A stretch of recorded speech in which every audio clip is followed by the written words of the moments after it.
Hey,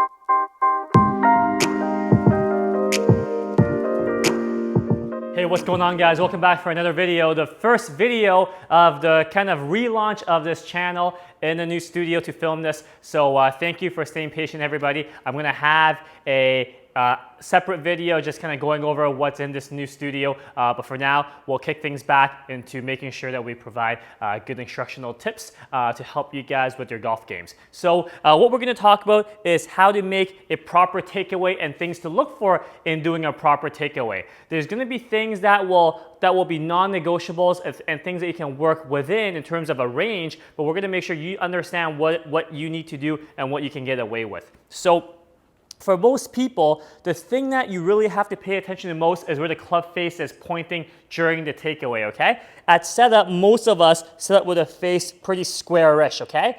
In your takeaway, if you do not rotate your forearms, which is usually a big no-no for most players, if you rotate your forearms too much, you can see the club face swings open, okay? The toe of the club head starts facing 12 o'clock at shaft parallel, regardless whether you're a righty or lefty. If we don't form rotate and we don't open the club face up in the takeaway, the face should stay square, and as a righty, the face points at 10:30, lefty points at 1:30. That's a good checkpoint to be, okay? So regardless whether or not you have the club slightly outside on your hands or slightly inside, I would still prefer that your club face stays pretty square because that's going to give you the best chance of returning the club face back to square in the downswing. So that's number one, making sure the club face is square, okay?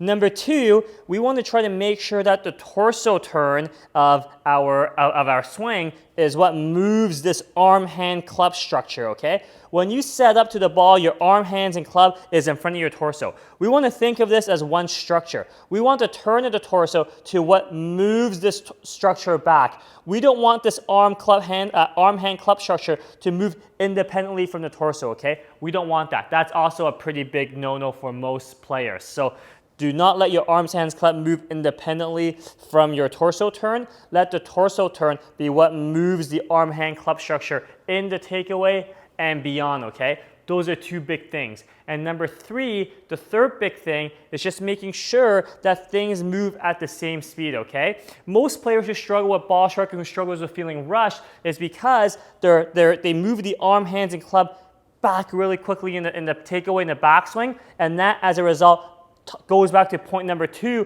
where your arm, hand, club structure moves independently from the torso turn, okay? If you can move things slower and at the same speed as the torso turn, you will generally give yourself the best chance for success and making a proper takeaway into the backswing and then giving yourself a much higher chance at making a good downswing and hit a good shot. So, three things.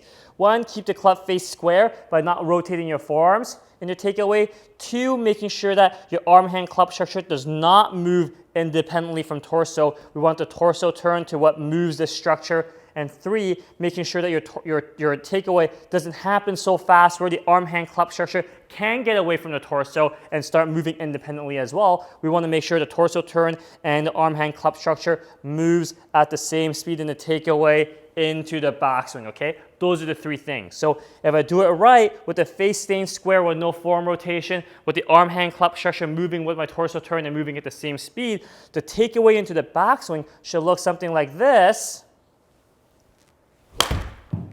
And then we can make the downswing from there, okay? So those are three things that I really highly encourage you to look at if you struggle with making a proper takeaway. If you have doubts about how you should make your takeaway into the backswing, those three things I will look at first. So try that out. Any questions, leave in the comments below, and we'll catch you guys next time. Thanks, guys.